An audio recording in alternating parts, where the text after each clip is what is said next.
Tôi điều tra được 2 ngày nữa, công ty của khu đất đó sẽ tuyển nhà thiết kế. Hãy để mẹ đi ứng tuyển. Như vậy sẽ gần 3 hơn một chút. Anh cả, trước tiên hãy mua nhà cho mẹ, rồi hãy đưa mẹ đi ứng tuyển. Mua một căn biệt thự lớn, sau này để mẹ rước ba về nhà, cùng sống với chúng ta. Anh hiểu rồi. Mẹ con mua cho mẹ một căn nhà và tìm cho mẹ một công việc. Con đưa mẹ đi xem nhà trước nhé. Đại Bảo, con lấy đâu ra tiền vậy? Mẹ, con trai mẹ là đại gia đấy. Mẹ muốn gì con cũng có thể mua được. Một căn nhà còn con chẳng đáng gì cả. Vậy con giỏi thật đấy.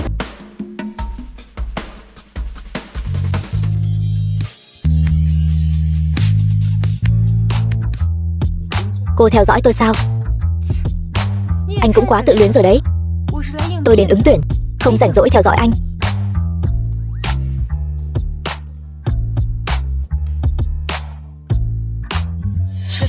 Cậu đi điều tra một chút, người phụ nữ đó ứng tuyển vị trí gì?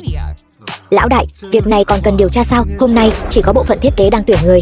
Cô ta là nhà thiết kế.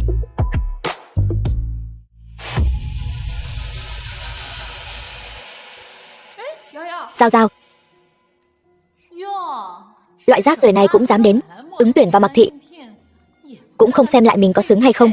Giao Giao, cậu đừng nói chị tôi như vậy. Tuy rằng chị ấy bây giờ xa cơ lỡ vận, nhưng dù sao trước đây cũng từng là một nhà thiết kế ưu tú. Từng ưu tú thì đã sao? Ngồi tù mấy năm ra, không phải cũng là đồ bỏ đi sao?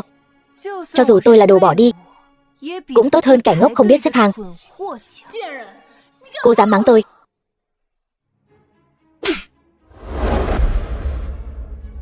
Thẩm Thanh Nhan, cô dám đánh tôi? Cô biết tôi là ai không? Cô là cái thá gì? Đánh thì đánh, có gì không dám. Hôm nay tôi sẽ cho cô biết cái giá của việc chọc giận tôi. Bảo vệ, bắt người phụ nữ này lại cho tôi. Thẩm Thanh Nhan, cô còn không xứng đụng vào một sợi tóc của tôi. Dám đánh tôi sẽ cho cô trả giá đắt. Tại sao phải xin lỗi cô? Người sai là cô, sao cô không dập đầu cho tôi một cái? Thẩm Thanh Nhan, Giao Giao là tiểu thư nhà họ Trần đứng top 10 trong danh sách những người giàu nhất Bắc Thành đấy. Cô chọc vào cô ấy, tiêu đời là cái chắc. Trần gia Bắc Thành, vậy chẳng phải là nhà cô của Mạc gia sao? Chẳng lẽ cô ta chính là Trần Hân Giao, em họ của Mạc gia? Đúng vậy, Mạc gia chính là anh họ tôi, cũng là người nắm quyền của Mạc Thị. Chỉ cần tôi gọi điện cho anh ấy, Thẩm Thanh Nhan sẽ lập tức bị đuổi ra khỏi công ty. Anh họ, em bị bắt nạt ở phòng nhân sự, mau đến banh em đi. Toang rồi, Trần Hân Giao thật sự là em họ của Mạc tổng sao? Thẩm Thanh Nhan tiêu đời rồi. Anh họ tôi sắp đến rồi. Cô tiêu đời chắc rồi. Bắt Thẩm Thanh Nhan quỳ xuống đất cho tôi. Quỳ mau. Đừng đụng vào tôi. Tất cả dừng tay lại cho tôi. Anh họ, chính là Thẩm Thanh Nhan này, bắt nạt em.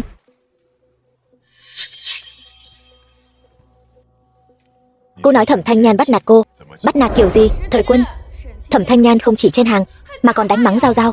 Giao Giao là tiểu thư cành vàng lá ngọc, sao có thể tùy tiện đánh mắng được? Đúng vậy anh họ, từ nhỏ đến lớn ba mẹ chưa từng động tay với tôi. Thẩm Thanh Nhan dựa vào đâu mà đánh tôi? Vậy sao? Nếu các người đều nói là lỗi của Thẩm Thanh Nhan thì đưa ra bằng chứng đi.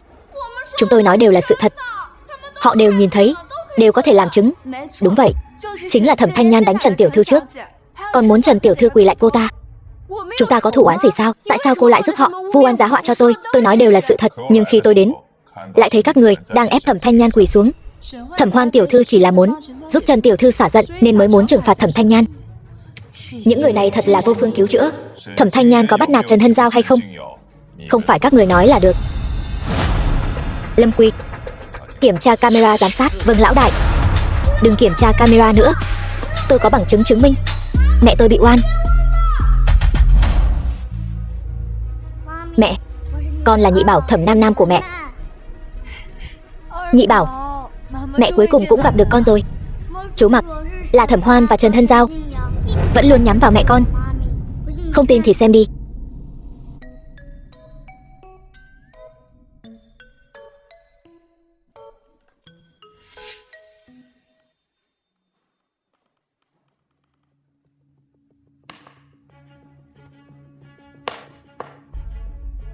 Thời Quân, video này chắc chắn là giả. Nhìn là trò đùa dai rồi. Thẩm Nam Nam, cậu lấy video này ở đâu ra? Nhị đệ của tôi là hacker siêu đẳng nhất. Kiếm được một đoạn video còn dễ hơn các người ăn cơm. Còn hacker nữa, các người tưởng mình đang quay phim truyền hình à? Có bản lĩnh thì chứng minh cho mọi người xem. Tôi có thể xâm nhập vào điện thoại của tất cả mọi người. Một thằng nhóc mạo danh hacker siêu đẳng nhất thế giới cũng thôi đi, còn gái to như vậy, thật buồn cười. Chuyện xâm nhập điện thoại này, e rằng dù hacker thực sự đến đây cũng không dám nói. Mày chỉ là một đứa trẻ con, sao dám mạnh miệng như vậy? Nếu tôi làm được, những kẻ vừa rồi nhắm vào mẹ tôi, tất cả đều phải quỳ xuống, dập đầu 3 cái. Dám cá với bổn thiếu gia không? Cá thì cá, ai sợ ai chứ? Tôi không tin còn có thể lật trời được. Để tránh các người nuốt lời, tôi sẽ để chú Mặc làm chứng. Chú Mặc, được không ạ? Được. Thẩm Thanh Nhan, mau cút xéo với con mày đi, đừng để đến lúc mất hết mặt mũi. Tôi tin tưởng con trai tôi, nó đã tự tin như vậy thì nhất định làm được, không cần cô lo. Trời ơi, điện thoại thực sự bị xâm nhập rồi.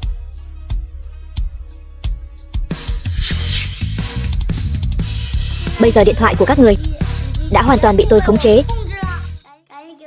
Mau quỳ xuống cho mẹ tôi. Chú Mặc, họ đã hứa sẽ quỳ lại mẹ, nhưng bây giờ ai cũng nuốt lời. Chú phải đòi lại công bằng cho mẹ.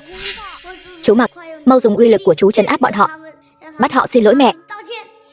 Bắt những kẻ vừa mắng Thẩm Thanh Nhan ấn xuống đất, dập đầu 3 cái rồi mới thả đi.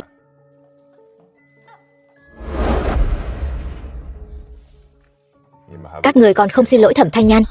Anh họ, em là em gái của anh đó, sao lại banh vực người ngoài như Thẩm Thanh Nhan? Đúng vậy Thời Quân, Thẩm Thanh Nhan là cái thá gì? Cũng xứng để chúng tôi xin lỗi cô ta sao? Dập đầu hay xin lỗi? Các người chọn đi. Xin lỗi. Xin lỗi. Tôi xin lỗi. Tôi không chấp nhận. Thôi được rồi, chuyện này đến đây là chấm dứt. Ngoài ra, Thẩm Thanh Nhan không cần phỏng vấn, ngày mai đến làm việc luôn. Chú Mặc ngầu quá. Mẹ, nể mặt chú Mặc đã giúp mẹ. Mẹ thưởng cho chú ấy một cái ôm đi. Ý kiến của anh, đỉnh nóc.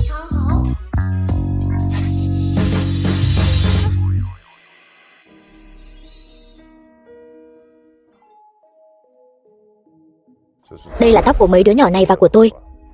Hãy làm xét nghiệm ADN. Hiểu rồi. Đúng là ông trời có mắt, cho bảo bối của tôi trở về bên tôi. Thẩm Thanh Nhan, cô không biết Mặc Gia là vị hôn phu của Hoan Hoan sao? Vậy mà dám câu dẫn anh ấy. Khi nào tôi câu dẫn? Còn nữa, ở đây không hoan nghênh khách, các người đi đi. Thẩm Thanh Nhan, tôi và ba cô quyết định cho cô gả cho Lý Hướng Vân, ngày mai đi mua nhẫn cưới, sớm tổ chức hôn lễ, sau này tránh xa Mặc Gia gia. Các người dựa vào đâu mà quyết định thay tôi? Còn Lý Hướng Vân chính là một tên cặn bã, tôi không thể nào gả cho hắn ta. Cô không gả. Vậy con của cô?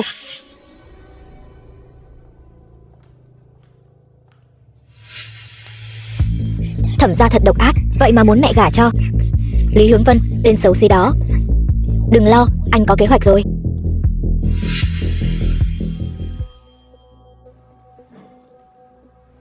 Nhan Nhan, cuối cùng cũng đến rồi, đi chọn nhẫn thôi. Lý Hướng Vân, tôi sẽ không cưới anh. Hôm nay tôi đến chỉ là để đối phó với Thẩm gia. Thẩm Thanh Nhan, cô là đồ gái đã có con, cô kiêu ngạo cái gì? Tôi có thể đi cùng cô là tôi đã xem trọng cô rồi. Đừng có không biết điều. Không giả vờ được nữa phải không? Tôi biết anh cấu kết với Thẩm Hoan. Tôi sẽ không để cho đôi gian phu dâm phụ các người được như ý đâu.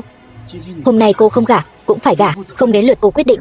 Thằng nhóc thối, hôm nay con phải mua nhẫn cưới cho Thẩm Hoan. Hôn sự của hai đứa đã nên được định đoạt từ lâu rồi. Vâng bà nội, cháu biết rồi. Thời Quân, Lý Hướng Vân, lúc đó tôi bị ép mang thai, là anh nói chia tay. Bây giờ lại đến giả làm cha của đứa bé, cưới tôi. Anh là loại người cặn bã gì vậy? Đồ rách nát xứng với loại người cặn bã, vậy chẳng phải vừa hay sao? Đồ khốn. Thẩm Thanh Nhan, cô dám đánh tôi. Giỏi rồi phải không? Dám đánh mẹ tôi, chán sống.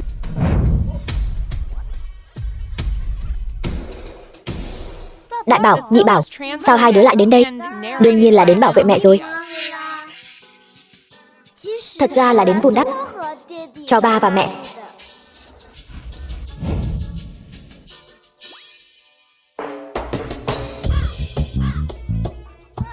Ba và mẹ hôn nhau kìa. Anh đi kiểu gì vậy? Nhầm lẫn, không biết sao lại ngã. Ba, con thấy ba ngã cũng giỏi đấy chứ. Hay là ngã thêm lần nữa cho tụi con xem đi. Anh lại muốn làm gì? Không phải, anh. Ba đã hôn mẹ rồi. Phải cưới mẹ đó. Hôm nay, mua cho mẹ một chiếc nhẫn cưới đi. Nhị Bảo, con không được nói bậy. Thẩm Thanh Nhan, cô thật không biết xấu hổ. Cô lại lợi dụng con nít, quyến rũ Thời Quân phải không? Còn bảo anh ấy mua nhẫn cho cô nữa. Cô có bị bệnh không vậy? Vừa rồi là anh ta tự đụng vào tôi. Chuyện nhẫn là con nít nói đùa thôi. Miếng ngọc bội này của cô là từ đâu ra? Chẳng lẽ em biết miếng ngọc bội này? Đây là miếng ngọc bội mà mấy năm trước một người đàn ông đưa cho tôi. Đây là ngọc bội gia truyền của Mạc gia. Người đàn ông đó chính là anh. Con hiểu rồi. Hồi đó là Thẩm Hoan đã trộm miếng ngọc bội mà bố tặng cho mẹ, mới có thể giả mạo mẹ thành công. Thẩm Hoan, thật sự là như vậy sao? Nói bậy bạ gì vậy? Miếng ngọc bội này là do Thời Quân tặng tôi. Cô đừng hòng cướp nó đi.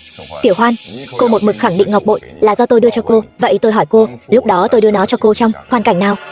Sự việc đã đến nước này, chỉ có thể bịa ra thôi. Thời Quân, anh quên rồi sao? Đêm đó, trong bụi cỏ, anh đưa ngọc bội cho em, bảo em giữ gìn cẩn thận. Anh sẽ phái người đến đón em. Đều khớp cả.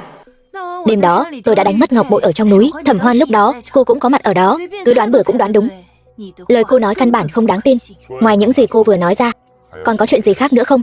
Ví dụ như, chúng ta đã gặp nhau như thế nào? Đêm đó, tôi có thể chứng minh những gì Thẩm Hoan nói đều là sự thật. Khốn kiếp, ta quên mất đuổi Lý Hướng Vân đi rồi. Anh chứng minh thế nào? Bởi vì ngọc bội mà Thẩm Thanh Nhan đánh rơi năm xưa đang ở chỗ ta. Lý Hướng Vân, ngươi nói bậy bạ gì đó? Lúc đó ngươi căn bản không ở trên núi. Nếu ngươi nói ngọc bội ở chỗ ngươi, vậy thì ngươi lấy ra xem nào. Đây là năm đó, sau khi ta và Thẩm Thanh Nhan phát sinh quan hệ, tín vật đính ước mà ta tặng nàng, nhưng lại bị nàng làm mất. May mà ta lại nhặt được. Thời Quân, người đàn ông của Thẩm Thanh Nhan rõ ràng là Lý Hướng Vân. Cô ta còn đến đây chia rẽ quan hệ của chúng ta, thật là lòng dạ khó lường. Lý Hướng Vân, ta làm sao có thể cùng loại người thối nát như ngươi phát sinh quan hệ được chứ? Thanh Nhan, ta biết nàng vẫn còn vì chuyện năm xưa ta ép nàng chia tay mà hận ta, nhưng dù sao đi nữa, ta nói đều là sự thật. Anh còn nhớ năm xưa là anh ép tôi chia tay. Vậy bây giờ anh lại dây dưa không dứt, là có ý gì? Vì con, anh muốn tái hợp với em. Anh, người đang nói dối. Ngọc bội của Mạc gia độc nhất vô nhị, sao ngươi có thể có được? Mạc gia, ngọc bội của ta không phải thật, là hàng nhái cao cấp. Khối ngọc bội này chưa từng bị người ngoài nhìn thấy, sao ngươi làm giả được? Mạc gia, ngọc bội này mấy năm trước đã từng bị ta nhặt được. Ta thấy nó khá đẹp, nên làm cái giả để chơi. Ta sao lại không nhớ chuyện này? Năm đó đến tìm ta lấy ngọc bội là Mạc lão phu nhân, cũng chính là bà nội của Mạc gia. Alo, bà nội, ngọc bội nhà chúng ta đã từng bị mất. Có chuyện này sao? Mấy năm trước khi con ở nước ngoài đã từng bị mất một lần, bị một người tên Lý Hướng Vân nhặt được. Là ta bỏ ra 1 triệu mua lại. Được, con biết rồi bà nội. Thời Quân, anh thấy chưa? Em nói đều là sự thật. Thẩm Thanh Nhan tâm địa bất chính, vì chia rẽ chúng ta mà không từ thủ đoạn. Chuyện này e là không đơn giản như vậy. Thẩm Thanh Nhan, cô đã cùng Lý Hướng Vân sinh con rồi, sau này còn dám câu dẫn Thời Quân. Đừng trách ta không khách khí. Người đàn ông mà ngươi xem như bảo bối, ta chưa chắc đã thích. Hơn nữa, ai lại giống như ngươi, thích câu dẫn đàn ông như vậy? Trong lòng cô ta rất tệ. Thẩm Thanh Nhan, cô chán sống rồi. Thẩm Hoan, ta mặc kệ ngươi với Lý Hướng Vân đã làm chuyện mờ ám gì. Sau này ngươi còn như vậy, cứ động tí là đánh ta. Lần sau ta chặt tay ngươi.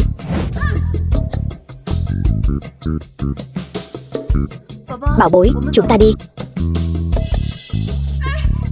Thời Quân, bà nội không phải nói bảo anh mua nhẫn cưới cho em sao? Hôm khác nói. Thời Quân.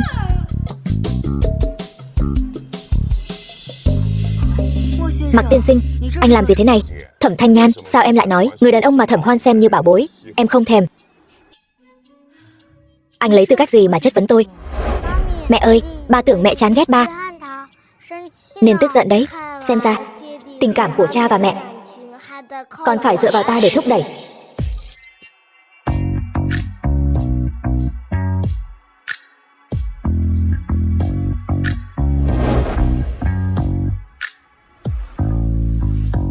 Buông ra.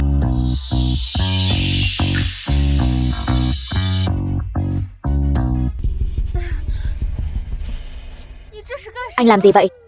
Vừa rồi cơ thể anh hình như không khống chế được, giở trò lưu manh còn không thừa nhận, vô sỉ. Mẹ đừng giận, con kể cho cha và mẹ một chuyện vui nhé. Chuyện gì? Mời cha và mẹ tuần sau tham gia một buổi đấu giá. Đến lúc đó em gái cũng sẽ đến đó. Em gái?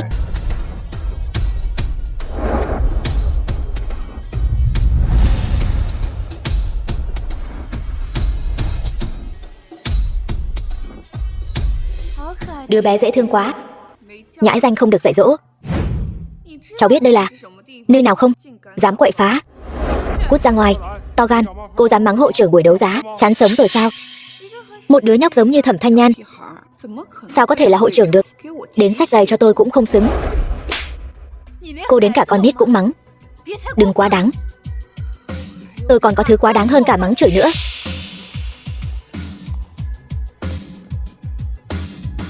Thẩm Hoan, cô đang làm gì vậy? Thời Quân.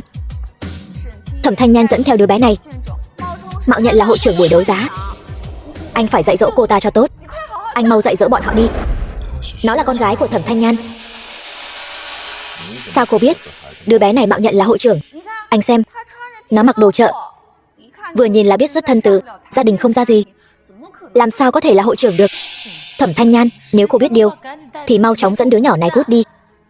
Nếu không đợi lát nữa hội trưởng đến thì các người đẹp mặt. Phải đó, đứa nhóc này e là còn chẳng có cả thư mời đâu nhỉ. Làm sao có thể là hội trưởng được? Chuyện này còn chưa đến lượt các người lo đâu. Các người có tin hay không, tôi chỉ cần một cú điện thoại là sẽ có người mời tôi vào.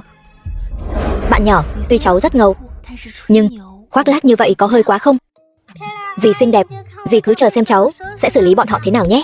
Thẩm Thanh Nhan, tôi cứ tưởng cô đã đủ chảnh rồi, không ngờ đứa nhỏ này còn chảnh hơn cả cô. Đúng vậy, nếu nhóc thực sự là hội trưởng tôi sẽ gọi cháu một tiếng tổ tông. Được, đây là cô nói đấy. Tứ Bảo, mau dẫn mấy người đến sảnh khách sạn đón chị. Diễn cũng khá giống đấy.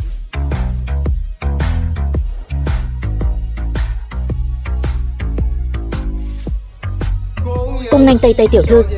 Gọi tiểu thư gì chứ, thật là quá khiêm tốn. Gọi hội trưởng, mời hội trưởng vào chỗ ngồi. Thấy chưa, đây chính là thực lực của bổn tiểu thư. Mau gọi ta là tổ tông. Một đứa nhóc lại đi tìm một đứa nhóc khác để chứng minh nó là hội trưởng. Thật nực cười. Tôi thấy các người chính là do Thẩm Thanh Nhan tìm đến gây rối đấy.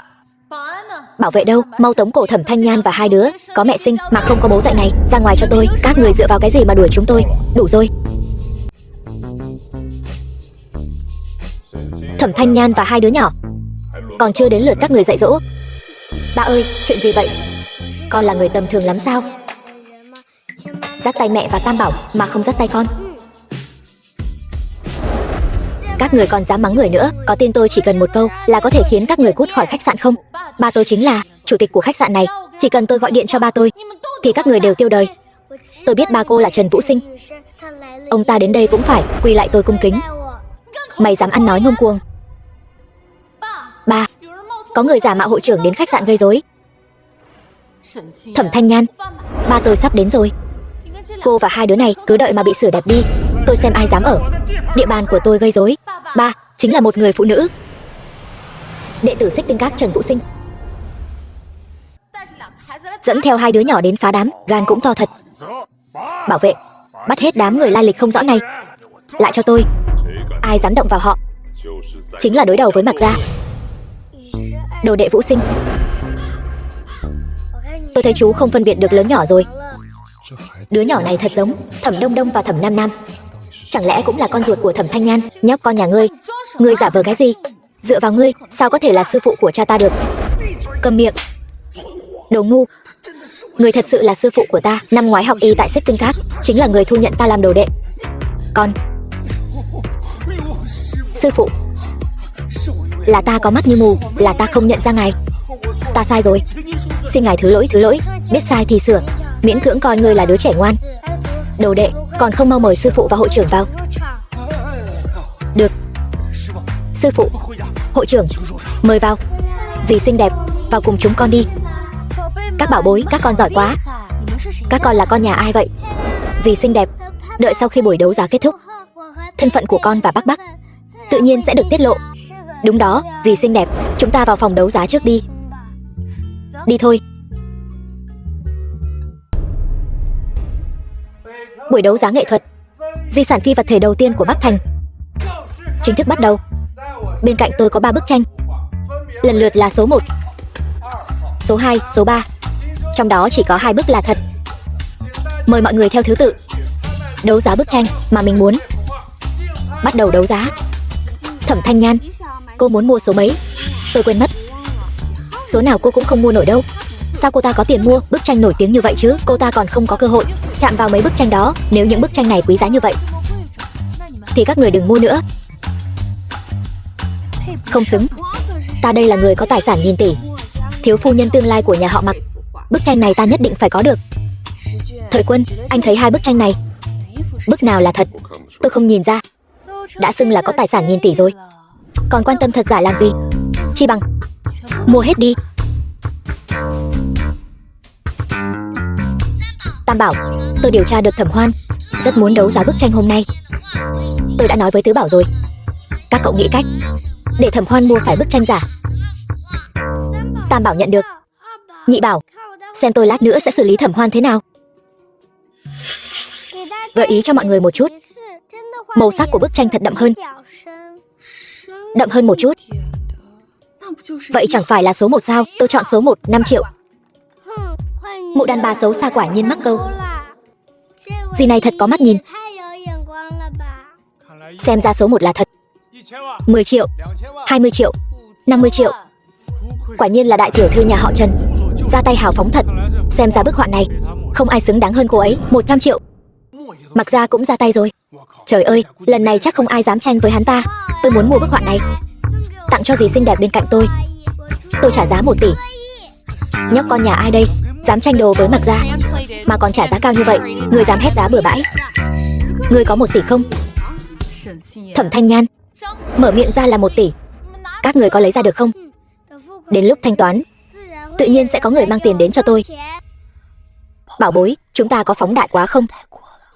Dì yên tâm, thực lực của con tuyệt đối áp đảo người đàn bà xấu xa kia. Muốn áp đảo tôi? Mơ đi. 2 tỷ, 3 tỷ, 3 tỷ lần 1. Trong tay ta chỉ có 5 tỷ, cộng thêm nữa sẽ phải động đến ngân quỹ của Thẩm thị tập đoàn. 3 tỷ lần 2,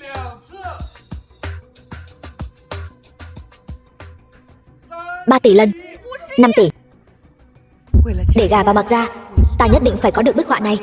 5 tỷ lần 1, 5 tỷ lần 2, 5 tỷ lần 3. Chốt. Chúc mừng dì xấu xa có được bức họa số 1. Mụ đàn bà xấu xa, ta sẽ cho cô nếm mùi đau khổ. Thẩm Thanh Nhan, hãy nhìn cho kỹ. Đây mới là thực lực, chứ không phải như cô dắt con đi ra ngoài khoác lác. Thời Quân, em muốn tặng bức tranh này cho bà nội. Tùy cô, tiếp tục bán các bức tranh còn lại. Dì mua bức số 2 đi. Hét giá 2 tỷ. Sao ngươi lại bắt đầu giả vờ rồi? 2 tỷ, ngươi lấy ra được không? Cô vội gì? Sư phụ tôi lát nữa sẽ mang tiền đến cho tôi. Này, ngươi tưởng có sư phụ là ghê gớm sao? Biết đâu sư phụ ngươi cũng nghèo rớt mồng tơi. Cô vội gì? Sư phụ đến ngay đây. Ta muốn xem sư phụ của đứa phế vật này là nhân vật lớn nào. Ta từ xa đã nghe thấy có người nói đồ đệ ta là phế vật. Chán sống rồi sao? Đây là người đàn ông lần trước đem giấy giám định đến Thẩm gia. Hắn ta và Thẩm Thanh Nhan có quan hệ gì? Mặc đồ hiệu trợ vào phòng đấu giá cao cấp thế này, người chắc không phải là thứ đàn ông rác rưởi mà Thẩm Thanh Nhan tìm đến đó chứ? Sao người biết sư phụ của nhóc này không có 2 tỷ chứ? Có bản lĩnh thì bảo hắn ta lấy 2 tỷ ra cho mọi người xem đi. Nếu tôi có thể lấy ra 2 tỷ, hai người các người tự tát mình 5 cái bạt tai, mở miệng ra là 2 tỷ, lấy ra được không? Các người cứ nói đi, có dám cá với tôi không? Cá thì cá, tôi chắc chắn các người không lấy ra được. Sư phụ đưa chi phiếu cho họ xem. Tôi thấy chi phiếu này cũng là giả. Một đứa trẻ sao có thể có nhiều tiền như vậy? Cho dù là sư phụ của nó cũng tuyệt đối không thể nào lấy ra nhiều tiền như vậy được, vì mọi người đều nói chi phiếu là giả. Vậy thì để vị thúc thúc này đến phân biệt một chút. Được. Biểu ca, em thấy anh không cần xem đâu. Mấy tên nhà quê này, đừng nói là 2 tỷ, 10.000 tệ cũng không lấy ra được. Chi phiếu là thật. Sao có thể? Thời Quân, anh có nhìn nhầm không? Cô đang nghi ngờ tôi sao? Bây giờ các người có thể tát vào mặt mình rồi. 5 cái, không được thiếu cái nào. Thời Quân, các người lại đi cá cược với một đứa trẻ. Thôi thì phải nhận. Tát đi. Nếu các người không muốn tự tát, tôi sẽ giúp các người. Thẩm Thanh Nhan, cô dám đánh tôi? Vừa vào cửa, cô đã nhắm vào tôi và mấy đứa nhóc. Tôi đã sớm muốn đánh các cô rồi. Cô không có tư cách này. Phiền các người giúp tôi giữ Thẩm Hoan và Trần Hân giao lại. Tôi phải tát nốt 4 cái tát còn lại. Tôi trợ lý Mặc Thời Quân, Lâm Quy, có thích hợp không? Lâm trợ lý, tôi thấy anh làm được. Anh giúp tôi đặc biệt thích hợp. Thẩm tiểu thư, cô cũng thấy rồi đấy, tôi bị ép buộc. Thả tôi ra. Tôi là thiếu phu nhân tương lai của Mặc gia. Anh dám giúp Thẩm Thanh Nhan làm nhục tôi? Cô bớt nói lại, im lặng đi. Thẩm Thanh Nhan, đồ độc phụ. Cô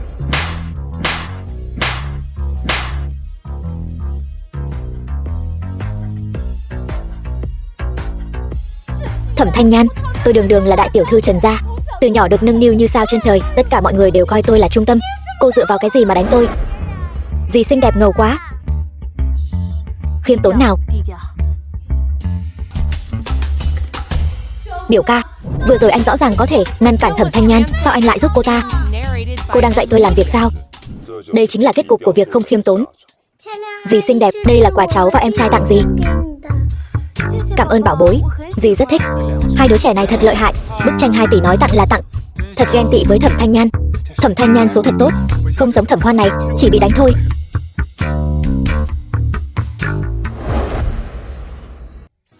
Tả Lương, quả nhiên là cậu. Sau khi tốt nghiệp đại học, nhiều năm không gặp, suýt nữa không nhận ra cậu. Trước đây tôi còn thích cậu đấy. Nhanh như vậy đã quên tôi rồi. Thật là đồ vô lương tâm. Đừng nhắc chuyện trước kia nữa. Tôi nghe nói 4 đứa trẻ đều do cậu nuôi dưỡng. Tôi thật sự cảm ơn cậu. Cô ấy làm sao mà lại thân thiết với 2 đứa trẻ đó như vậy? Lão đại, chẳng lẽ 2 đứa trẻ đó cũng là con của Thẩm Thanh Nhan? Trước đây không phải nói năm đó cô ấy sinh 4 đứa sao? Lần trước tôi bảo anh làm xét nghiệm ADN, đã có kết quả chưa? Bên cơ quan giám định nhanh nhất cũng phải 1 tuần mới có kết quả. Biết rồi.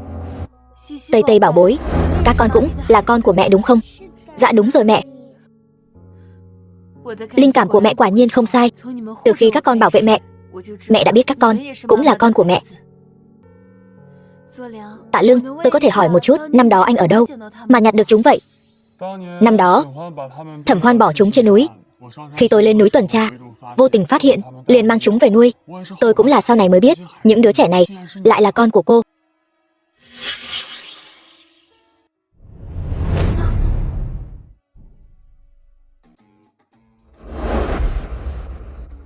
Thẩm Thanh Nhan, cô quen người đàn ông này chưa đến 1 ngày mà đã dính lấy anh ta thế này.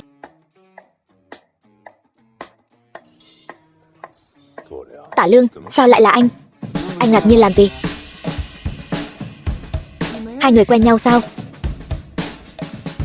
Tôi và Thời Quân là anh em cùng lớn lên từ nhỏ. Bất kể quan hệ của chúng tôi là gì, anh cũng phải tránh xa Thẩm Thanh Nhan ra. Con của Thanh Nhan là do tôi nuôi lớn.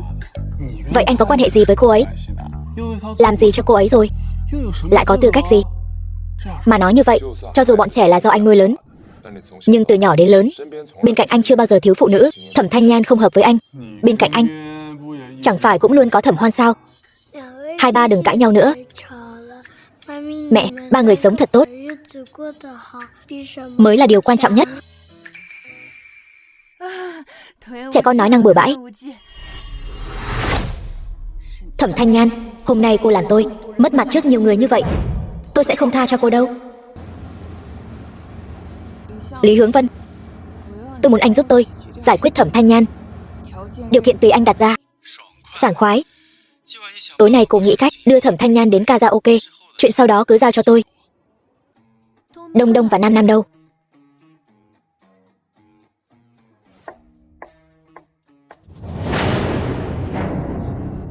Chuyện gì thế này?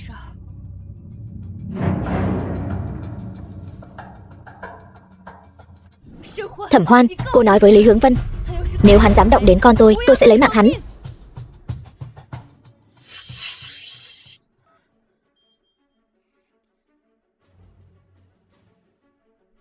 Tam bảo, tứ bảo, mẹ có việc phải ra ngoài một lát. Hai con ngoan ngoãn ở nhà nhé.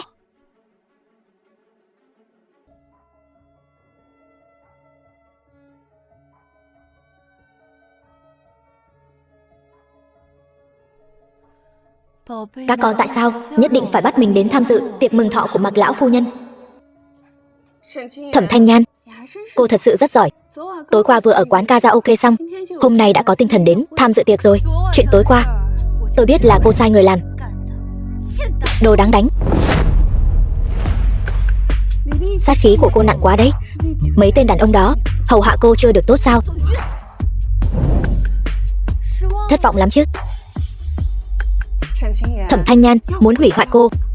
Cô tưởng chỉ dựa vào Lý Hướng Vân thôi sao? Tôi có nhiều cách lắm. Đánh người rồi. Đánh người rồi. Là ai đưa con đàn bà điên này đến Mạc gia, để cô ta ở chỗ Mạc gia phát điên đánh người vậy? Hoan Hoan, có chuyện gì vậy? Giao Giao, tôi cũng không biết chuyện gì nữa. Cô ta vừa xông vào đã đấm đá tôi túi bụi. Cô xem, mặt tôi bị cô ta đánh sưng lên rồi. Thẩm Thanh Nhan, hôm nay là tiệc mừng thọ của bà ngoại tôi. Cô dám ở đây gây rối, tôi sẽ xé nát mặt cô. Cô ra tay tàn độc quá, 1 đánh 2. Lão đại, xảy ra chuyện rồi. Thẩm Thanh Nhan và Thẩm Hoan đánh nhau rồi. Yên tâm, Thẩm Thanh Nhan không thua được đâu. Nhưng mà Trần Hân Giao đang giúp Thẩm Hoan. Cái gì? 2 đánh 1. Còn động đậy nữa tin tôi tát cô không? Tôi phục rồi. Thẩm Thanh Nhan ngầu thật. 1 đánh 2 mà vẫn thắng. Anh họ, Thẩm Thanh Nhan bắt nạt em và Hoan Hoan, suýt nữa đánh chúng em đến mức hủy dung rồi. Thời Quân, Thẩm Thanh Nhan không có thiệp mời đến tham dự tiệc của bà nội thì thôi đi, cô ta còn lên cơn đánh người. Anh xem, có khi phải tự tìm nguyên nhân từ bản thân mình đấy. Các cô không chọc cô ấy đánh các cô làm gì? Cô cũng ghê gớm thật đấy. Sao lại đánh người ta ra nông nỗi này? Có lẽ nói ra anh ấy cũng sẽ không tin. Dù sao, anh ấy mới là vị hôn phu của Thẩm Hoan. Thôi được rồi, sau này anh đừng quản chuyện của Thẩm Hoan và chuyện của Trần Hân Giao nữa.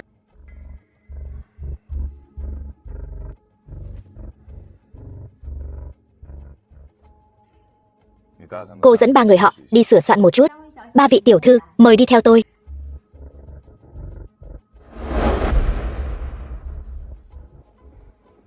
Cậu đi điều tra xem nguyên nhân 3 người họ đánh nhau. Vâng. Thẩm Thanh Nhan, sao cô còn chưa đi? Tôi đến tham dự yến tiệc.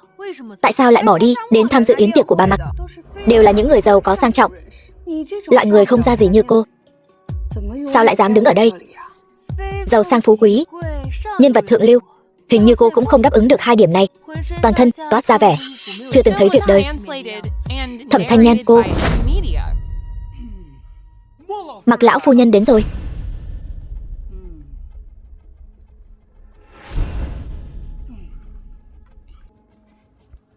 Bà nội bà đến rồi.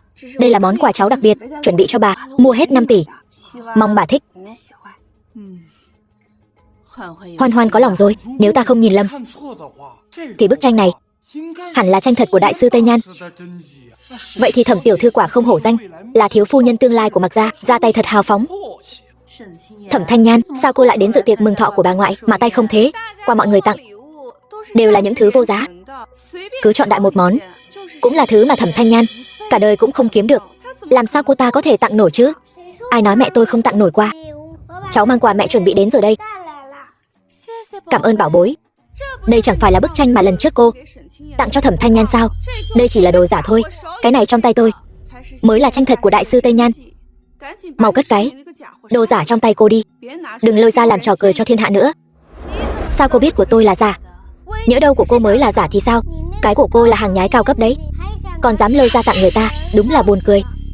Sao có thể? Bức tranh này của tôi tốn những 5 tỷ mới mua được. Lũ nhà quê các người có biết 5 tỷ là khái niệm gì không? Hai đứa nhà quê này từ đâu tới, còn dám nghi ngờ tranh Thẩm Hoan tiểu thư tặng là giả, thật là không có kiến thức. Đúng vậy, Thẩm tiểu thư là ai chứ? Đó chính là cháu dâu tương lai của Mạc gia. Sao cô ấy có thể tặng đồ giả được? Phải không? Chuẩn rồi. Tôi thấy người không biết coi hàng chính là các người. Các người cũng giống Thẩm Hoan, đều không được thông minh lắm. Tôi không chấp với các người. Bà nội, xin bà hãy nhận lấy. Vậy bà không khách sáo nữa. Thẩm Thanh Nhan, tại sao cô không dám tặng bức tranh này cho bà? Là vì không dám sao? Tôi có gì mà không dám?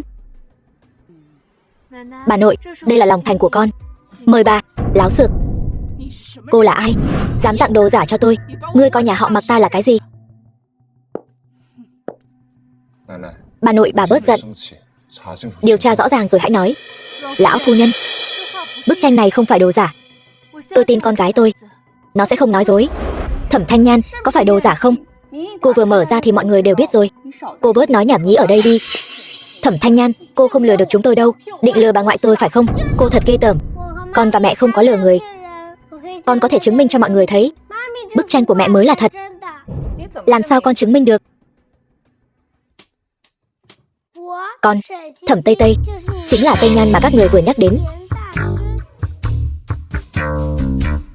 Cả hai bức tranh đều là do con vẽ. Nhưng bức của Thẩm Hoan chỉ là lúc con buồn chán vẽ chơi cho vui thôi. Một con nhóc chưa đến 6 tuổi dám tự xưng là Tây Nhan đại sư. Cái tài khoác lác này là di truyền từ mẹ mày phải không? Thẩm Tây Tây, trẻ con nói dối là không tốt. Mặc thúc thúc tin Thẩm Hoan hay tin con? Con thật sự là Tây Nhan đại sư. Chẳng lẽ thúc thấy không giống sao? Cháu đã nói mình là Tây Nhan đại sư thì làm sao chứng minh? Mọi người có biết trưởng môn Tả Lương của Xích Tinh Các không? Ông ấy là sư phụ của con, còn con chính là bộ trưởng bộ phận nghệ thuật của Xích Tinh Các. Lừa ai đấy? Dì nhỏ Hứa Tử Cách của tôi là người của bộ phận nghệ thuật Xích Tinh Các. Sao tôi chưa từng nghe dì ấy nói đến cháu là Tây Nhan đại sư? Hứa Tử Cách 1 năm cũng không gặp tôi được mấy lần, không nhắc đến tôi với dì cũng là chuyện bình thường. Hứa Tử Cách chính là nữ họa sĩ nổi tiếng thành danh khi còn trẻ đó. Nghe nói cô ấy 18 tuổi đã đạt giải thưởng quốc tế. Đó chính là nhân vật huyền thoại của giới mỹ thuật. Nếu cô ấy đến đây, con nhóc này và cô ấy chẳng phải sẽ lộ tẩy sao? Đúng vậy. Cho dù Hứa Tử Cách đến cũng phải gọi tôi một tiếng sư tôn, vì cô ấy là đồ đệ của sư huynh tôi. Ba bảo bối của tôi, ngầu quá đi. Nhóc con này thật lợi hại. Cháu dám tự xưng là sư tôn của dì nhỏ tôi. Tôi sẽ bảo dì ấy đến dạy dỗ các người. Dì nhỏ tôi sẽ đến ngay. Thẩm Thanh Nhan và con gái cô cứ chờ bị trừng phạt đi. Hôm nay Thẩm Tây Tây tôi muốn xem thử một họa sĩ nhỏ bé như Hứa Tử Cách có dám trừng phạt tôi không? Ai dám mạo danh sư tôn của ta? Thật sự là chán sống rồi phải không? Dì nhỏ, Thẩm Thanh Nhan lại dám nói con của cô ta là sư tôn của dì. Trẻ con phạm lỗi. Đệ tử Xích Tinh Các Hứa Tử Cách, người lớn cùng tội, vậy thì để ngươi thay con của ngươi nhận lấy bài học. Vô lễ. Ở địa bàn của Mạc gia cũng dám làm càn. Người đâu? Ném người đàn bà này ra ngoài. Khoan đã. Người nghĩ ta dễ bắt nạt lắm phải không? Mẹ ơi, đánh cô ta mạnh vào. Ngươi, hứa tử cách láo xược, ngay cả sư tôn của ngươi cũng không nhận ra, còn dám đánh sư mẫu của ngươi. Mau xin lỗi sư mẫu ngươi ngay. Sắp tiêu đời đến nơi rồi mà còn giả vờ. Thẩm Thanh Nhan, cô mau xin lỗi dì nhỏ tôi ngay. Nếu không, tôi sẽ cho con của cô lên núi cho chó hoang ăn thịt.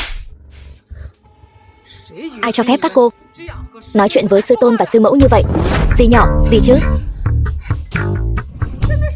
Thật sự là sư tôn của dì. Sư tôn? Chuyện này, thấy ma rồi. Tất cả là do con có mắt như mù, không nhận ra người. Xin sư tôn thứ lỗi, lời ta nói không tính. Để mẹ quyết định đi. Xin sư mẫu thứ lỗi. Ta không tha thứ cho kẻ đã đánh ta. Sư mẫu, tất cả đều là lỗi của Thẩm Hoan và Trần Hân Giao, là do chúng xúi giục tôi mới khiến tôi hiểu lầm người. Bây giờ tôi sẽ phạt chúng. Hai đứa ngu ngốc các ngươi, còn không mau xin lỗi sư tôn và sư mẫu. Nếu không ta không tha cho các ngươi đâu. Tại sao phải xin lỗi Thẩm Thanh Nhan? Cô ta dùng tranh giả lừa bà nội, chẳng lẽ không nên dạy dỗ sao? Đúng vậy. Bắt tôi xin lỗi loại rác rưởi này, thả lấy mạng tôi luôn đi. Tất cả im miệng cho ta. Bức tranh sư mẫu tặng là tranh thật của sư tôn Tây Nhan. Ngươi dám nghi ngờ sư tôn? Ngươi chán sống rồi sao? Không thể nào, dì nhỏ. Chắc chắn là vì đứa trẻ này là sư tôn của dì, nên dì mới giúp nó nói dối. Ba tôi trước đây ở Xích Tinh Các đã gặp trưởng môn Tả Lương. Tôi sẽ nhờ ba tôi mời trưởng môn đến để chứng minh có phải là đại sư Tây Nhan hay không. Không cần tìm nữa, ta đang ở đây. Thẩm Thanh Nhan, trưởng môn đến rồi. Kế hoạch bị bại lộ rồi. Tạ Lương, ngươi đến xem giúp ta. Hai bức tranh này, bức nào là thật? Không cần xem, Thẩm Tây Tây là đồ đệ của ta, họa sĩ đỉnh cao trẻ tuổi nhất thế giới. Thứ con bé tặng cho bà nội nhất định là tốt nhất. Trưởng môn Tạ Lương, chẳng lẽ bức tranh Thẩm Hoan tiểu thư tặng mới là giả sao? Không sai, bức tranh của Thẩm Hoan chẳng qua là Tây Tây vẽ chơi thôi. Chuyện này làm cả buổi trời, hóa ra là Thẩm Hoan tặng đồ giả. Vậy mà còn quay lại cắn ngược Thẩm Thanh Nhan một cái. Người này thật là mưu mô. Thẩm Hoan, cô tặng tranh giả cho Mặc lão phu nhân là có dụng ý gì? Không thể nào. Bức tranh này rõ ràng là tôi mua trong buổi đấu giá, còn là Thẩm Tây Tây bán cho tôi. Thẩm Tây Tây hôm đó đã nói rồi, trong 3 bức có bức giả và bức thật. Vậy mà cô lại muốn mua bức giả. Cô dám chơi tôi. Đồ ngu ngốc. Bị một đứa trẻ con đùa cho xoay vòng vòng, thật là mất hết mặt mũi của tôi. Thẩm Thanh Nhan, cô và con cô tính kế tôi, hại tôi mất hết mặt mũi. Sao cô lại ác độc như vậy? Đó cũng là cô đáng đời. Đây chính là báo ứng của cô. Thời Quân, tất cả những chuyện xảy ra hôm nay nhất định là do Thẩm Thanh Nhan đã tính toán từ trước. Cô ta chính là muốn em mất mặt trong tiệc mừng thọ của bà nội. Nhưng tôi thấy là cô cứ nhắm vào Thẩm Thanh Nhan. Thẩm Thanh Nhan từ khi vào bữa tiệc đã đánh em. Cô ta bắt nạt em như vậy, em phản kháng lại chẳng lẽ có sai sao? Thẩm Hoan nói đúng đấy. Thẩm Thanh Nhan đánh Thẩm Hoan và Trần Hân Giao ra nông nỗi đó. Chuyện này mọi người đều thấy rõ. Đúng vậy, Thẩm Thanh Nhan không phải thứ tốt đẹp gì. Bị nhắm vào cũng là đáng đời. Lão đại, nguyên nhân 3 người họ đánh nhau đã điều tra được rồi. Là Thẩm Hoan và Trần Hân Giao gây sự trước. Mọi người xem đây.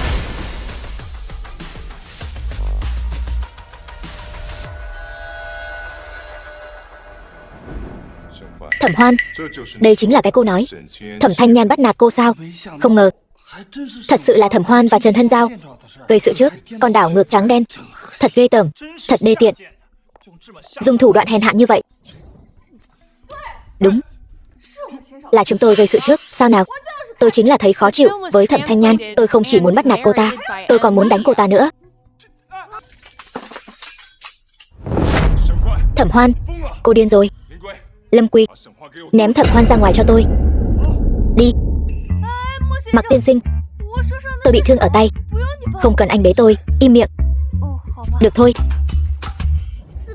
Mẹ của Tứ Bảo bị thương rồi, dẫn theo đại ca và nhị ca đến nhà ba một chuyến. Mẹ. Bảo bối, sao các con lại đến đây hết vậy? Nghe nói mẹ bị thương, Tứ Bảo mang cho mẹ thần dược của hàng xóm.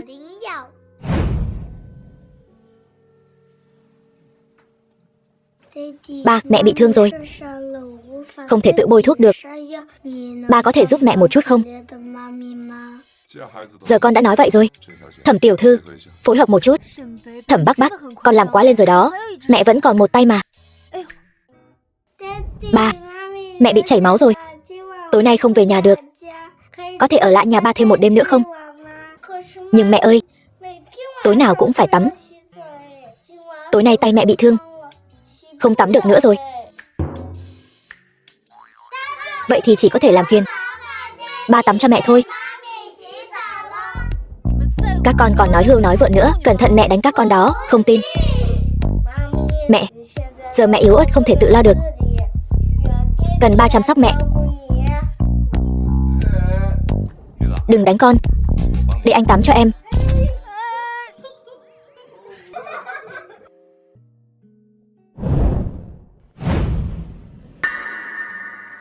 Vết thương của tôi đã khỏi rồi. Mặc tiên sinh, tôi có thể tự mình tắm. Nhưng bọn trẻ nói muốn anh giúp em tắm.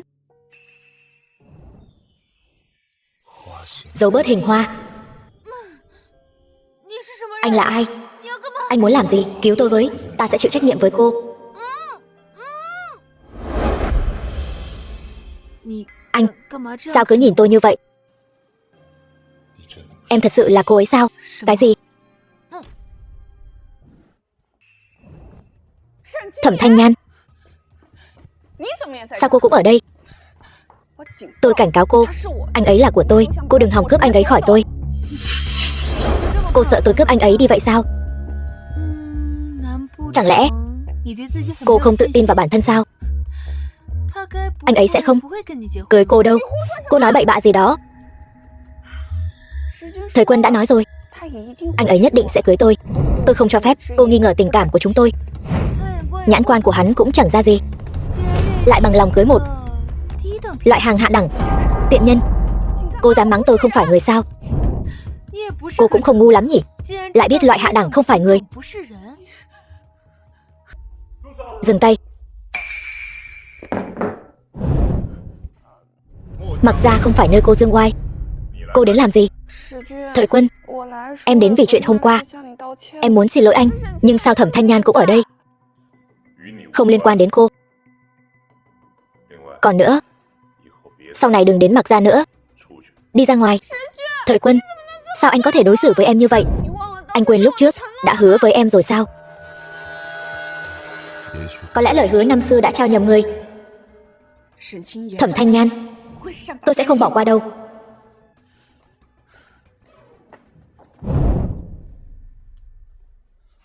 Lão đại, kết quả.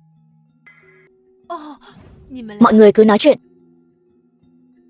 Kết quả xét nghiệm ADN lần trước đã có rồi. Khi nào thì đi lấy? Đi lấy ngay lập tức.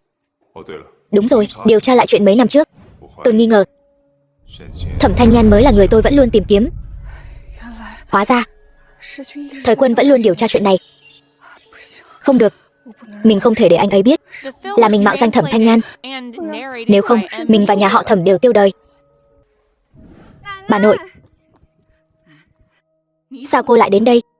Còn thấy chưa đủ mất mặt sao? Nhà họ Mặc chúng tôi không hoan nghênh cô. Cút ngay cho tôi. Bà nội, cháu biết bà không thích cháu, nhưng dù cháu có tệ hại đến đâu cũng hơn cái đứa đã sinh ra đứa con hoang Thẩm Thanh Nhan đó. Ý này là sao? Thời Quân đưa Thẩm Thanh Nhan và con của cô ta về nhà họ Mặc rồi. Tối qua, cô ta và con của cô ta ngủ ngay tại đó. Tuyệt đối không cho phép Thời Quân ở cùng loại đàn bà này. Đi thôi. Con hồ ly tinh này, cô lại dám quyến rũ Thời Quân. Lão phu nhân, bà dựa vào đâu mà đánh người? Bà nội, bà làm gì vậy? Tại sao lại đánh Thẩm Thanh Nhan? Con đưa cái loại đàn bà không ra gì này vào nhà. Con dám hỏi bà tại sao lại đánh cô ta? Con mau đuổi cô ta đi cho bà sẽ không bao giờ đồng ý để hai người ở bên nhau. Thẩm Hoan, cô có phải đã nói gì với lão phu nhân không? Không liên quan đến cô ấy, là tôi từ tận đáy lòng khinh thường cô. Thẩm Thanh Nhan, cô căn bản không xứng với Thời Quân. Chuyện của nhà họ Mặc không đến lượt người ngoài như cô xen vào. Chú và thím, trưởng bối Mặc ra. Sao mọi người lại đến đây? Là bà mời họ đến. Đây chính là người phụ nữ mà Thời Quân đưa về. Có khuôn mặt yêu mị, vừa nhìn là biết không phải loại đẹp tốt rồi. Thời Quân, nhà họ Mặc chúng ta tuyệt đối không cho phép con cưới loại đồ không ra gì này. Làm phu nhân gia tộc, mọi người không có quyền can thiệp vào chuyện của con. Hai vị, phiền hai vị ăn nói cho cẩn thận. Dù hai vị là trưởng bối, tôi cũng không ngại tự chuốc lấy phiền phức. Cô láo tuét. Bà nội, cháu kính bà là trưởng bối nên không so đo với bà, nhưng nếu bà còn đánh Thẩm Thanh Nhan thì sau này cháu sẽ không bao giờ về nhà này nữa. Con dám vì con đàn bà này mà cãi lời bà, con đúng là bị điên rồi. Thời Quân, con đàn bà này chính là vì muốn vào nhà họ Mặc mới quyến rũ cậu. Cậu đừng bênh vực cô ta nữa, mau chấm dứt với cô ta đi. Đúng đấy Thời Quân. Thẩm Thanh Nhan không hề trong sáng như vẻ bề ngoài đâu. Anh đừng để cô ta lừa, anh tuyệt đối đừng để bị cô ta lừa gạt. Mọi người đều nhầm rồi. Thẩm Thanh Nhan không hề quyến rũ con. Cái gì? Cô ta lại đi với người đàn ông khác, kẻ sinh ra mấy đứa con hoang. Đàn bà hư hỏng như thế này, con nhìn chúng cô ta ở điểm nào vậy? Bà nội, bà cứ luôn miệng nói con của Thẩm Thanh Nhan là con hoang, chúng có thể là con của con đấy. Mấy đứa nhỏ này thật sự có chút giống Thời Quân. Bà nội, nếu Thời Quân đã nói bọn trẻ là của anh ấy thì phải đưa ra bằng chứng. Đúng vậy. Sao con có thể chứng minh mấy đứa nhỏ này chính là con cháu Mặc gia chúng ta? Chúng con chính là bằng chứng tốt nhất. Bà nội, mấy đứa nhỏ này đều là do Thẩm Thanh Nhan và mấy tên đàn ông bên ngoài sinh ra, sao có thể là huyết mạch của Mặc gia được? Cô còn dám mắng con tôi nữa. Cô có tin tôi xé nát miệng cô không? Chẳng lẽ tôi nói sai sao? Ê là ngay cả Thẩm Thanh Nhan cũng không biết cha ruột của con mình là ai, vẫn không thừa nhận chúng là con hoang.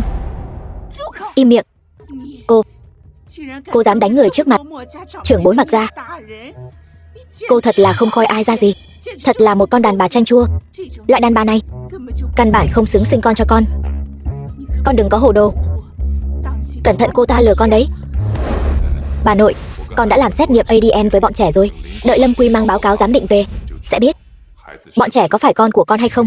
Thời Quân, lần trước chẳng phải đã làm xét nghiệm ADN rồi sao? Mấy đứa nhỏ này và anh không có chút quan hệ huyết thống nào. Tôi nghi ngờ báo cáo giám định lần trước đã bị người ta động tay động chân, cho nên tôi đã làm lại một lần nữa. Nếu đã như vậy, bà muốn xem kết quả giám định ngay lập tức. Thời Quân, con mau giục Lâm Quy, bảo cậu ta ngay lập tức mang kết quả giám định đến đây. Sao không nghe máy?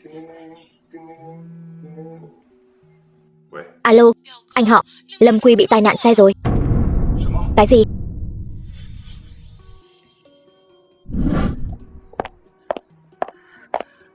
Alo, Lý Hướng Vân. Mặc gia bảo Lâm Quy đến bệnh viện lấy kết quả xét nghiệm ADN, anh mau giúp tôi ngăn cậu ta lại. Thẩm Thanh Nhan, hại tôi bị Mặc gia đánh gãy một chân. Tôi sẽ không để gia đình các người đoàn tụ đâu. Không ngờ lại gặp Lâm Quy ở đây. Xem ra ông trời đang giúp chúng ta.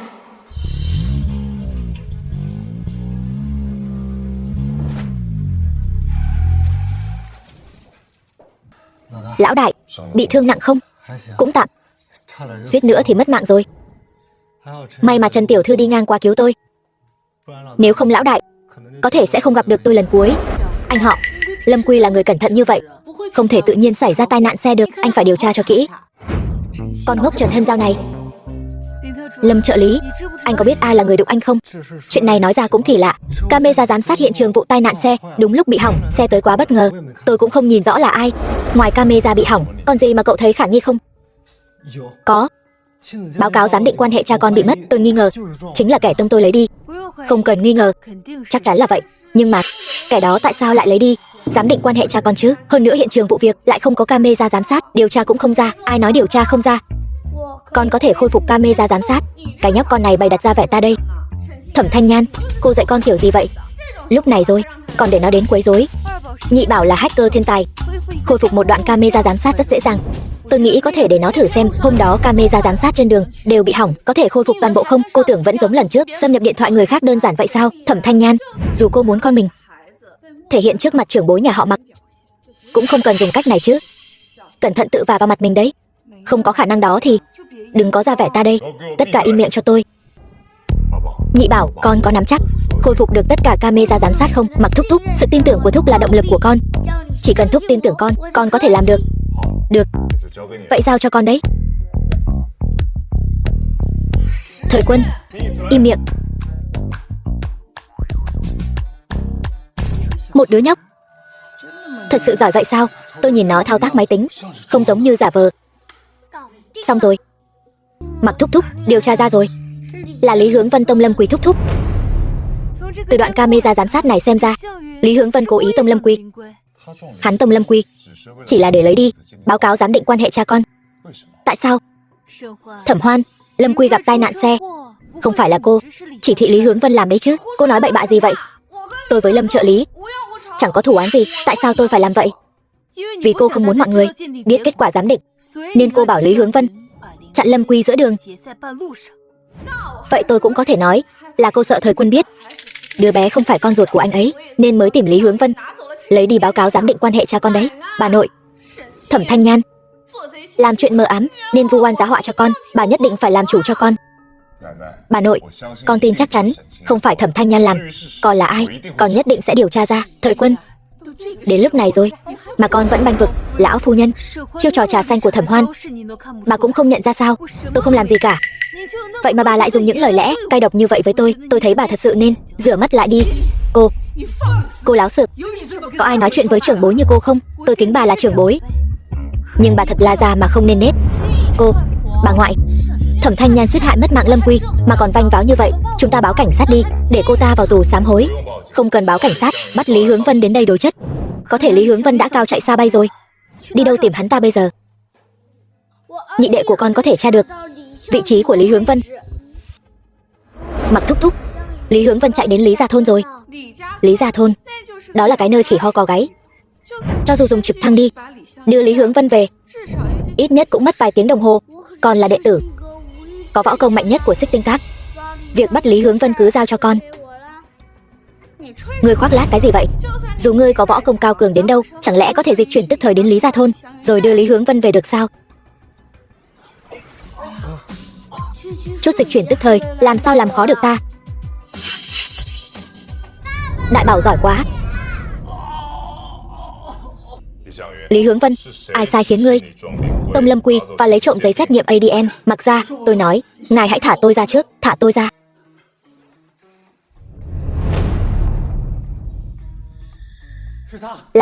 Là cô ta sai khiến tôi. May mà ta đã khống chế cha mẹ của Lý Hướng Vân. Hắn ta không dám nói với Mạc Thời Quân là ta sai khiến hắn ta đâu. Đồ ngu thì vẫn là đồ ngu. Tôi và anh không đội trời chung. Dựa vào đâu mà anh nghe lời tôi răm rắp? Hơn nữa anh không có bằng chứng.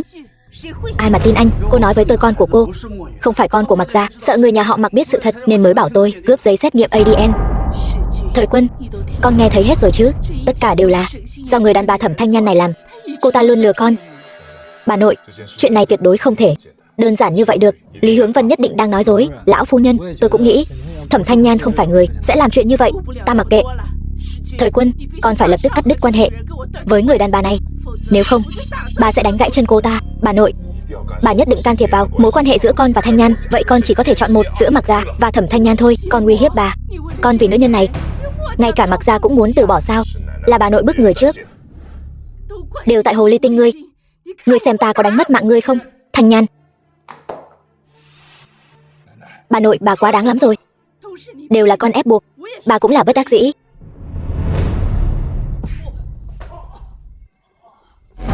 Nói, rốt cuộc là ai làm? Mạc gia, tôi nói, ta sợ con của Thẩm Thanh Nhan thật sự là của Mạc gia ngài. Cô ta sẽ mẹ nhờ con quý mà gả vào hào môn, cho nên ta mới cướp giám định huyết thống. Ta có gả cho Mạc gia hay không thì liên quan gì đến ngươi? Ngươi rốt cuộc vì cái gì? Lần trước ngươi đánh gãy một chân của ta đã thề sẽ không để ngươi sống yên ổn. May mà ta đã xem kết quả giám định huyết thống đó, con của ngươi không phải của Mạc gia. Biết rồi.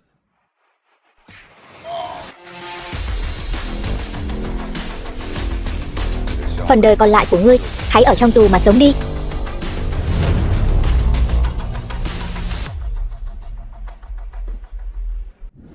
Vừa rồi thật ngại quá. Là bà nội anh quá đáng. Cha, xin lỗi, phải ông mới có thành ý.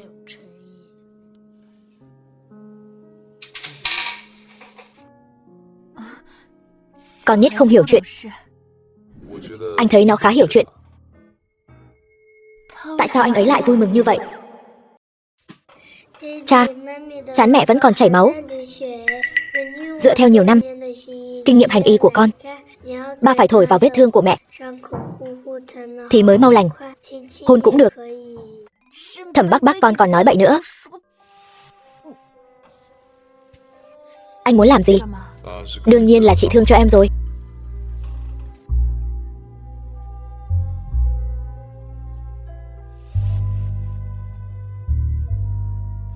Bà hôn mẹ rồi kia.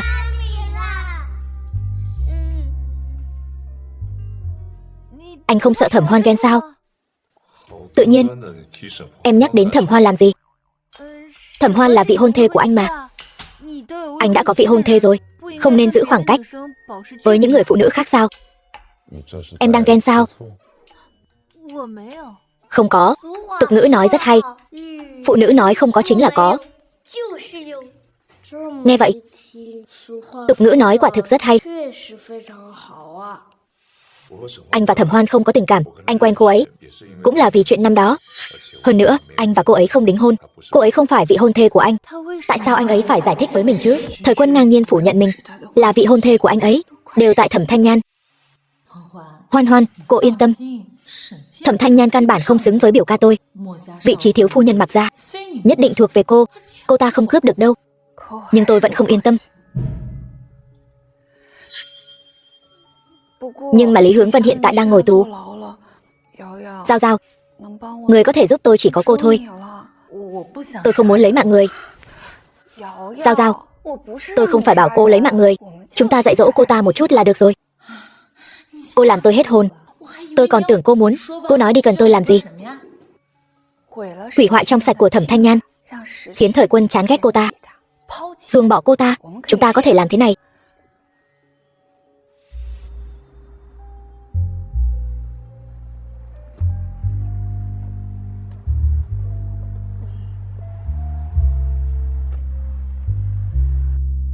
Được rồi, em về đến nhà rồi. Cảm ơn anh tối nay đã đưa em về.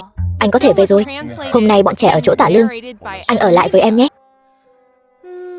Trước khi anh và Thẩm Hoan hoàn toàn đoạn tuyệt thì đừng có đụng vào em.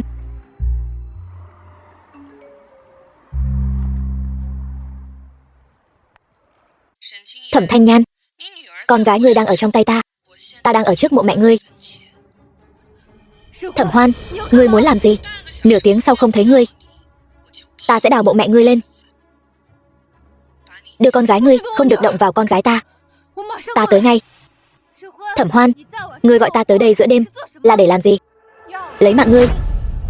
Bắt lấy nữ nhân này.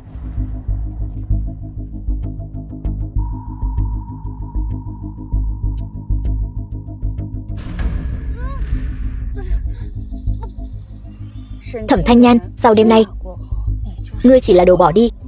Ta không cần phải sợ ngươi tranh giành Thời Quân với ta nữa. Thẩm Hoan, ngươi đừng phí công vô ích. Anh ấy sẽ không yêu một kẻ đê tiện vô sỉ như ngươi. Dù anh ấy không yêu ta, ta cũng sẽ không để anh ấy yêu ngươi. Chỉ cần ta hủy hoại ngươi, dù Thời Quân còn muốn ở bên ngươi, thì mặc ra cũng tuyệt đối sẽ không đồng ý. Con tiện nhân Thẩm Thanh Nhan này, thưởng cho các người đó. Muốn chơi thế nào thì chơi. Kéo xuống đi huynh đệ. Các người muốn làm gì? Hoan Hoan, làm vậy có phải quá đáng không? Sẽ không xảy ra chuyện gì chứ? Yên tâm đi. Sẽ không có chuyện gì đâu. Cô chỉ cần đi gọi Thời Quân tới xem kịch hay là được. Còn lại cứ giao cho ta. Được rồi. Biểu ca. Thẩm Thanh Nhan cắm sừng anh đấy. Trần Hân Giao, em đang nói bậy bạ gì vậy? Biểu ca, em tận mắt thấy Thẩm Thanh Nhan cùng 3 nam nhân làm chuyện đó. Cô ta vừa cầu dẫn anh, vừa ve vãn những nam nhân khác. Thật là tạo nghiệt mà. Sao con lại để ý tới loại nữ nhân như Thẩm Thanh Nhan chứ? Bà nội, có chuyện gì vậy? Tự con xem đi. Đây là video Thẩm Hoan gửi cho bà. Thời Quân, cậu bị cắm sừng rồi. Thẩm Thanh Nhan và 3 tên đó chơi rất vui vẻ.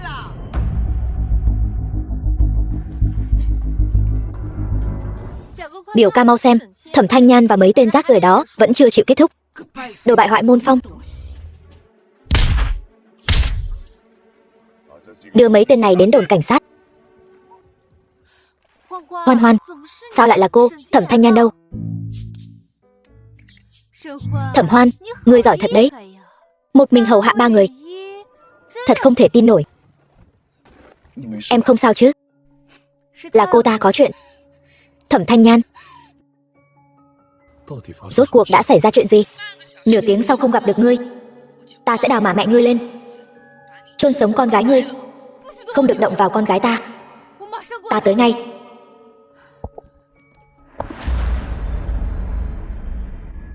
Lỡ như Thẩm Hoan giống lần trước lừa ta thì sao? Tạ Lương, Tam Bảo ở chỗ cậu sao? 4 đứa nhỏ đều ở chỗ ta. Nhan Nhan, làm sao vậy? Không sao. Thẩm Hoan, ta muốn xem ngươi muốn làm gì. Thẩm Hoan hẹn ta ra chính là muốn hại ta. May mà ta cẩn thận, lấy gậy ông đập lưng ông. Tại sao ngươi lại làm như vậy? Thẩm Thanh Nhan. Thẩm Thanh Nhan đang nói dối, là cô ta hại ta. Đúng vậy, Thẩm Thanh Nhan nói Thẩm Hoan và Giao Giao muốn hại cô ta. Kẻ bị bắt nạt này sao lại là Thẩm Hoan chứ? Chủ yếu là ta vẫn luôn nói chuyện điện thoại với đại bảo của ta. Nó nói nếu ta gặp nguy hiểm sẽ dịch chuyển tới cứu ta. Thẩm Thanh Nhan, ta sẽ gửi video của ngươi cho từng người trong Mạc Gia. Như vậy ngươi sẽ không bao giờ có thể gả cho Thời Quân. Gan to bằng trời, dám bắt nạt mẹ ta. Về chầu trời đi.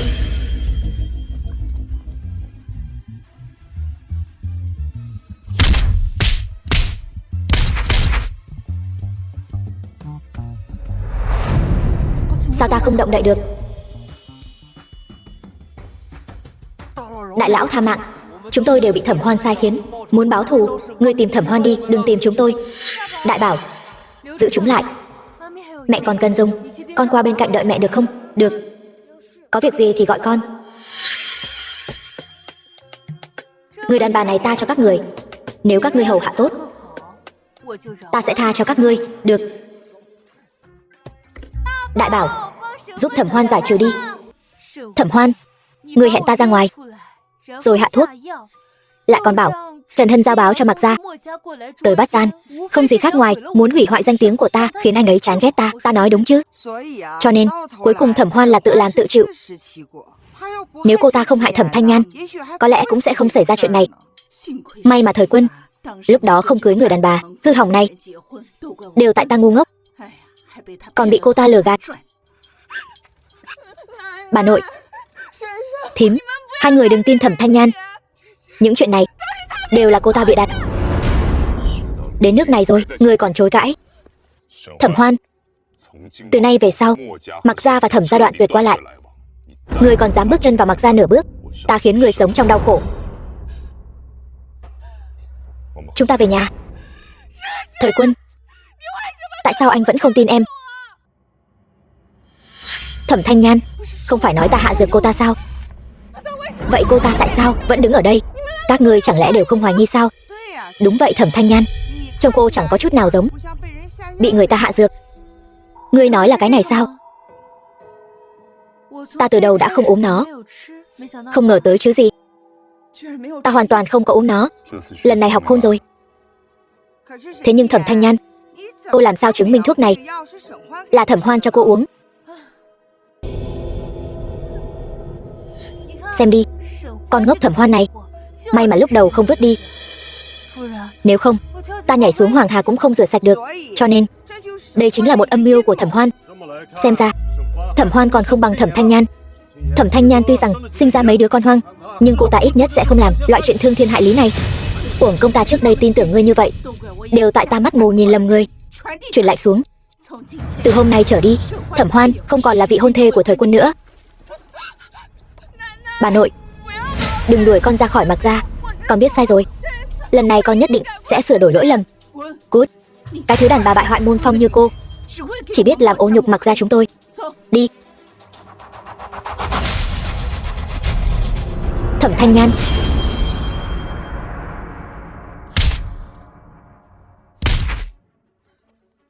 Thẩm Hoan, ta cho ngươi một con đường sống, nhưng ngươi lại không biết trân quý. Thời Quân, không phải. Em cũng không biết làm sao nữa, tay em không khống chế được. Em biết lỗi rồi, anh tha thứ cho em đi. Giả điên giả dại. Hành vi vừa rồi của ngươi phạm tội lấy mạng người, nhưng chưa hoàn thành, ta sẽ báo cảnh sát, ngươi tự lo liệu đi. Thời Quân, đừng mà. Xin anh đừng báo cảnh sát. Nếu anh báo cảnh sát, em sẽ thật sự tiêu đời. Xem như chúng ta quen biết một thời gian. Xin anh tha thứ cho em lần này. Ta đã cho ngươi rất nhiều cơ hội, là chính ngươi không biết trân trọng. Giao Giao, cô nỡ mặc kệ ta sao? Chuyện hãm hại Thẩm Thanh Nhan, ngươi cũng có tham gia. Hoan Hoan, ngươi đã nói chỉ dạy dỗ Thẩm Thanh Nhan một chút, không ngờ cô thật sự muốn cô ta mất đời con gái. Trần Hân Giao, bản thân cô ta còn lo chưa xong, sao có thể cứu cô?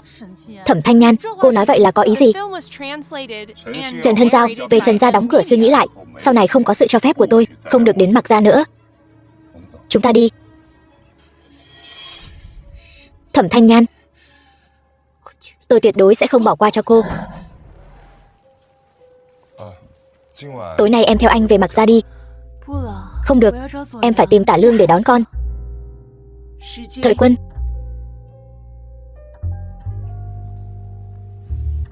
bà giao cho con một nhiệm vụ, con đi đón con của cô ấy về nhà chúng ta đi. Đi đi. Anh đi đón con với em.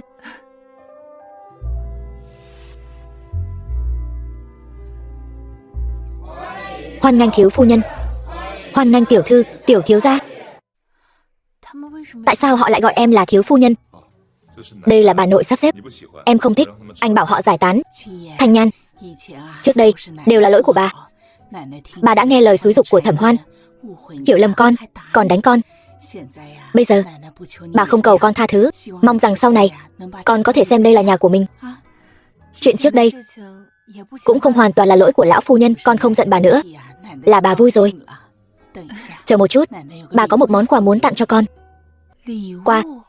Đây chính là chuyên gia của Mạc gia chúng ta, là trước đây Thời Quân tặng cho Thẩm Hoan, cùng một bộ, nhất định phải nhận lấy. Đây chính là ngọc bội gia truyền của Mạc gia, lẽ ra nên tặng cho con dâu của Mạc gia. Tặng con hình như không được hay lắm. Mẹ ơi, mẹ vẫn chưa hiểu sao?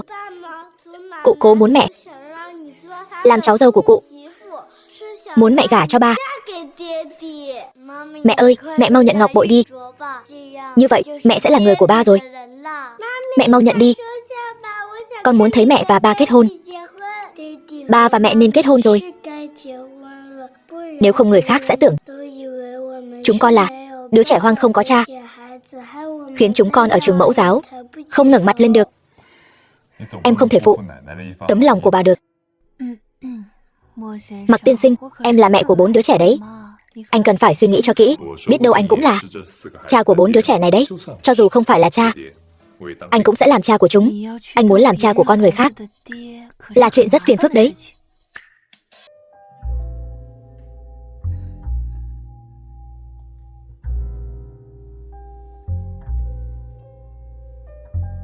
Được, tốt quá. Đã đến nước này rồi, bà sẽ dặn dò họ chuẩn bị phòng cho 2 đứa. Hôm nay 2 đứa ở cùng nhau đi. Cái gì? Tối nay 2 đứa hãy tìm hiểu nhau cho kỹ. Hôm khác bà nội sẽ chuẩn bị tiệc đính hôn cho 2 đứa. Bà nội, như vậy hơi gấp gáp. Chỉ là con và ngài Mạc vẫn chưa thân thiết đến mức ngủ chung giường. Vẫn còn gọi là ngài Mạc sao? Sau này gọi nó là Thời Quân đi. Nếu con không phiền, gọi là chồng cũng được. Bà nội nói đúng. Anh chưa từng nghe em gọi tên anh đấy. Lão phu nhân, cây lan mà bà bảo tôi chuẩn bị, đây là hoa lan. Bà chuẩn bị cho 2 đứa, gọi là cung tình lan, để ở đây là hợp nhất. Cảm ơn bà nội. 2 đứa nghỉ ngơi cho tốt nhé. Cố lên. Bà nội chỉ có thể làm nhiều đây cho con thôi. Bà nội bảo anh cố lên. Em thấy sao? Em thấy thế nào ấy? Đầu óc choáng váng. Anh cũng thấy hơi khó chịu.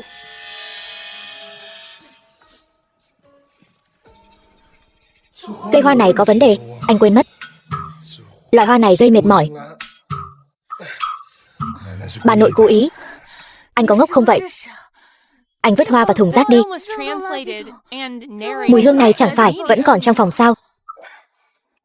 Nhưng giờ anh không cử động được. Để em. Thẩm Thanh Nhan,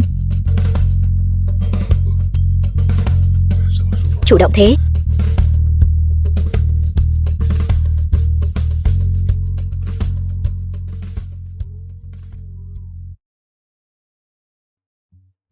Anh thừa nước đục thả câu. Anh thừa nước đục thả câu sao? Em xem. Ai cắn đấy? Tối qua em cuồng nhiệt vậy sao? Em đang nghi ngờ chính mình đấy sao? Hay là anh giúp em nhớ lại nhé. Đồ lưu manh. Anh làm gì thế? Anh thấy tối qua chưa đủ thỏa mãn. Hay là chúng ta làm lại lần nữa? Không ổn rồi Thời Quân. Không ổn rồi. Có chuyện lớn rồi. Bà nội, có chuyện gì mà gấp gáp thế? Chuyện này hay là để Giao Giao nói với con? Vào đi. Trần Hân Giao, tôi đã nói rồi mà. Bảo cô sau này đừng đến Mặc Gia nữa. Biểu ca, em đến để nói với anh. Hoan Hoan. Thẩm Hoan biến mất rồi. Bố mẹ cô ấy đang làm ầm ở Mặc Thị tập đoàn. Muốn anh và Thẩm Thanh Nhan trả người. Phải đấy. Con mau dậy đến công ty xem sao đi. Người đâu? Ra đây cho tôi. Thẩm Thanh Nhan. Hoan Hoan mất tích vì cô. Nếu con bé xảy ra chuyện gì, tôi sẽ bắt cô đền mạng. Bà bị điên sao? Thẩm Hoan mất tích thì liên quan gì đến tôi? Sao lại không liên quan đến cô? Từ sau khi gặp cô, nó đã không về nhà nữa. Mọi người mau đến xem này. Người đàn bà này cướp chồng sắp cưới của em gái ruột, còn ép em gái bỏ nhà ra đi. Thật là mất hết nhân tính. Ngang nhiên lại cướp vị hôn phu của em gái. Thật kinh tởm. Tập đoàn Mặc Thị không phải là nơi để hai người làm loạn bảo vệ, ném hai người họ ra ngoài. Mặc ra là Thẩm Thanh Nhan hại Hoan Hoan. Tại sao lại bắt chúng tôi? Phải bắt nó mới đúng. Kịch tính ghê. Vị hôn phu đó lại là Mặc tổng. Làm sao Mặc tổng có thể ngoại tình với chị gái của vị hôn thê mình được? Chắc chắn có ẩn tình gì đó. Thẩm Hoan không phải bỏ nhà ra đi, mà là lấy mạng người bất thành nên bỏ trốn. Cô con gái ngoan của hai người giờ là tội phạm bị truy nã. Cô nói bậy. Hoan Hoan ngay cả con gà cũng không dám làm thịt, làm sao có thể lấy mạng người được? Cô nói xem nó lấy mạng ai? Thẩm Hoan mua chuộc ba người đàn ông để ra tay với Thẩm Thanh Nhan, lại còn đổ tội cho cô ấy. Những chuyện này đủ để nó ngồi tù mọt gông. Mặc ra, dù Hoan Hoan có làm sai chuyện gì, nó vẫn là vị hôn thê của cậu. Cậu phải cứu nó. Tôi và Thẩm Hoan đã sớm cắt đứt quan hệ. Sinh tử của cô ta không liên quan gì đến tôi. Mặc ra, cho dù hai người đã cắt đứt quan hệ, nhưng các người nói nó lấy mạng người. Các người có bằng chứng không? Chúng con có bằng chứng. Nhóc có thể đưa ra bằng chứng gì? Bớt ở đây giúp mẹ nhóc lừa bịp thiên hạ. Dám động vào con tôi phế tay bà. Mụ già kia. Đây là toàn bộ ghi âm và video Thẩm Hoan hãm hại mẹ tôi. Ban đầu chúng con nghĩ những đoạn ghi âm này không có tác dụng gì, nhưng vì các người không biết điều nên đành phải công khai. Nếu thật sự có ghi âm, các người đã sớm công bố cho mọi người rồi. Chần chừ không công bố là vì không có đúng không? Ông muốn nghe lắm sao? Được thôi, chiều ông vậy. Hoan Hoan, làm vậy có quá đáng không? Sẽ không có chuyện gì chứ? Yên tâm đi, sẽ không có chuyện gì đâu. Cô cứ gọi Thời Quân đến xem kịch hay là được. Chuyện còn lại cứ để tôi lo. Trời ơi, thì ra người độc ác nhất là Thẩm Hoan, lại dám hãm hại chị ruột của mình. Người phụ nữ như vậy thật đáng sợ. Cho tôi cũng không cần. Giờ thì các người đã hiểu rồi chứ? Thẩm Hoan bỏ nhà ra đi là vì sợ bị cảnh sát bắt, chứ không phải bị tôi ép đi. Ai biết được đoạn ghi âm đó là thật hay giả? Bây giờ công nghệ tiên tiến như vậy, muốn làm giả đoạn ghi âm chẳng phải quá dễ dàng sao? Tôi có thể chứng minh đoạn ghi âm là thật. Tôi biết toàn bộ sự việc. Mặc tổng đã lên tiếng rồi. Vậy chuyện này chắc chắn là thật. Chính là hai lão già này vu oan Thẩm Thanh Nhan. Chúng lại còn trơ trẽn mặt dày đến tìm Thẩm Thanh Nhan đòi người. Tôi thấy Thẩm Hoan chính là làm chuyện xấu, sợ hãi nên mới bỏ trốn. Câm miệng. Thẩm Hòa Danh, tôi vốn nghĩ đến tình nghĩa cha con chúng ta. Chuyện cũ sẽ không so đo với ông. Ông lại được đằng chân lân đằng đầu thì đừng trách tôi. Ta chính là cha ruột của con. Trên người con chảy dòng máu của ta. Con làm gì được ta? Cha ruột lại để tôi gánh tội thay cho một kẻ ngu xuẩn. Tôi còn chưa động vào ông được sao? Mặc tiên sinh, anh thấy em nên trừng phạt bọn họ thế nào đây? Mẹ, chuyện này không cần mẹ lo, cứ để cha lo là được. Đúng vậy, giao cho anh là được. Em nghỉ ngơi đi. Bắt hai kẻ tự tiện xông vào Mặc Thị tập đoàn gây rối này, đưa đến đồn cảnh sát cho ta. Thuận tiện việc ta ngồi tù thay Thẩm Hoan. Nói cho cảnh sát biết ta muốn cho các ngươi ngồi tù mọt gông. Mặc ra, khoan đã, ta còn một chuyện nữa. Ta nhớ mấy năm trước ta đã đầu tư cho Thẩm gia 50 tỷ. Bây giờ ta muốn thu hồi toàn bộ số tiền đó. Một khi thu hồi 50 tỷ đó thì Thẩm gia sẽ hoàn toàn tiêu đời. Mặc ra, 50 tỷ đó chẳng phải là xính lễ ngài cho Hoan Hoan sao? Bây giờ tuy không còn quan hệ gì với nó, nhưng trước đây ngài với nó cũng từng có tình cảm mà. Ngài không thể vì hết tình cảm rồi mà đòi lại. Xính lễ chứ. Ông lầm rồi. Ta và Thẩm Hoan chưa từng có tình cảm. Những năm nay ta cũng chưa từng chạm vào cô ta. Hơn nữa ta nghi ngờ cô ta căn bản không phải là người mà năm đó ta muốn tìm. Ta cho rằng Thẩm Thanh Nhan mới là người ta muốn tìm. Thẩm Hoan mạo danh Thẩm Thanh Nhan, lừa gạt 50 tỷ, thuộc hành vi lừa đảo. Các ngươi nếu không trả tiền, Thẩm gia sẽ bị gán thêm một tội danh lừa đảo. Tiêu rồi. Thẩm gia tiêu đời rồi.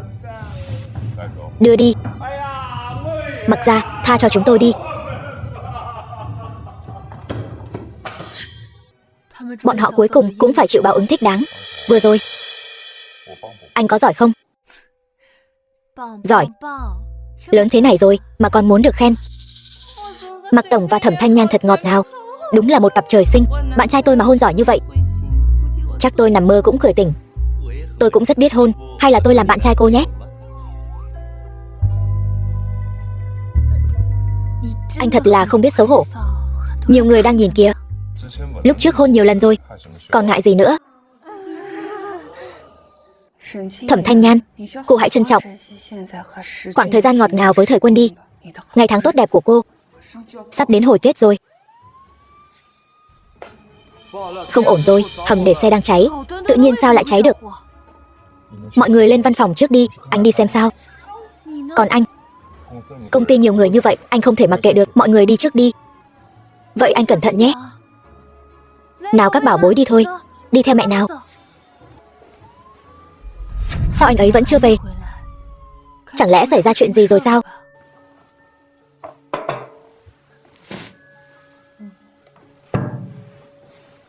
Thẩm tiểu thư, đây là cà phê Mạc Tổng mua cho cô. Chờ một chút. Thời Quân vẫn ổn chứ? Thẩm tiểu thư yên tâm, Mạc Tổng đi cứu hỏa rồi, mọi thứ đều an toàn. Vậy thì tốt. Thẩm Thanh Nhan, lần này thần tiên cũng không cứu được cô đâu. Chào anh. Thời Quân, anh đến công ty tôi làm gì? Tôi biết chỗ anh đang cháy. Tôi đặc biệt đến đây để cứu hỏa. Anh đừng có không biết điều. Không có cháy. Không biết ai đã bấm chuông báo cháy. Có thể là Thẩm Hoan. Thẩm Hoan? Thẩm Hoan không phải đã mất tích rồi sao? Thẩm Thanh Nhan và bọn trẻ gặp nguy hiểm rồi. Thẩm Thanh Nhan, tôi rất tò mò. Thời Quân nhìn thấy bộ dạng cô bây giờ sẽ là biểu cảm gì nhỉ? Thanh Nhan, cô đã làm gì cô ấy? Tôi chỉ cho cô ta uống một loại thuốc ngủ say không tỉnh dậy thôi. Thời Quân, bây giờ tôi có thể thương lượng với anh không? Cô rốt cuộc muốn gì ở tôi? Tôi muốn anh cưới tôi. Tôi nghe nói bà nội anh 2 ngày nữa sẽ tổ chức tiệc đính hôn cho anh và Thẩm Thanh Nhan. Tôi muốn anh đổi tên cô dâu thành tên tôi. Muốn tôi cưới cô? Mơ đi. Nếu anh không đồng ý, vậy thì anh cứ nhìn Thẩm Thanh Nhan mất mạng trước mặt anh đi. Khoan đã.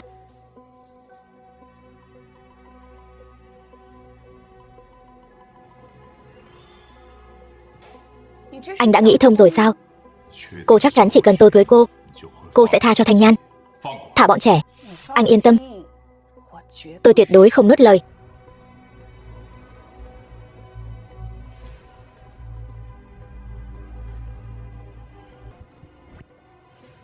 Tiệc đính hôn 2 ngày nữa, tôi sẽ cho người đổi tên Thẩm Thanh Nhan thành tên của cô. Thưa ngài Mạc, ngài có đồng ý cưới Thẩm tiểu thư làm vợ không?